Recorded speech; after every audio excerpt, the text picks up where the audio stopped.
says, I can't get any church sources, so it's impossible to find.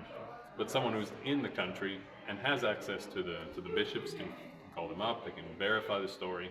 And so the goal is to have high quality content from the from the local from the local churches.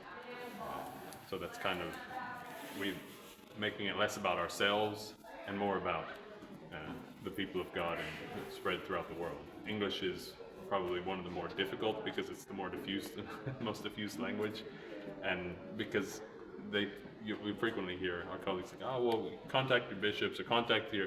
We don't have bishops. We have. I mean, how many countries would claim that their main the main most used language, at least for media, is English. So we can't just contact all the bishops that speak English. So these are some of the things the challenges that we're faced with and how we're trying to deal with it. So when you're posting something about a specific country, a news about a specific country, what's the role of the local Episcopal Conference in that whole process of publishing? Let's see. It depends on the story. Most of our stories are not controversial, and so there's not much of a role. If it's the local bishops who are speaking, or if they put out a statement. The other day, with the U.S. election, with the inauguration, it's not our job to decide what the Vatican's diplomacy will be. And so what we did was listen to the local church. So the U.S. bishops put out a statement cautioning about mass deportations, and so we picked up that statement. We also reached out and spoke to Archbishop Broglio, who's the president of the U.S. Bishops' Conference, and he spoke to us. We put his interview on our webpage, and so we're letting them speak. And the Pope talked about it, and so we let the Pope speak.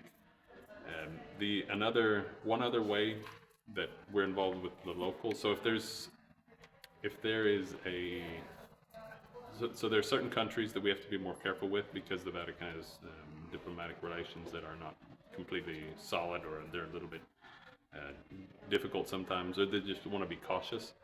And so what we'll do is through the Apostolic Nuncio, we'll reach out to the Apostolic Nuncio and say, is this safe? Can we talk about this? Would you prefer that we not talk about it? They confer with the Secretariat of State, their bosses, and so and because they're in the country, they're speaking to the local bishops, and so that's kind of how we work with the local churches and the local bishops.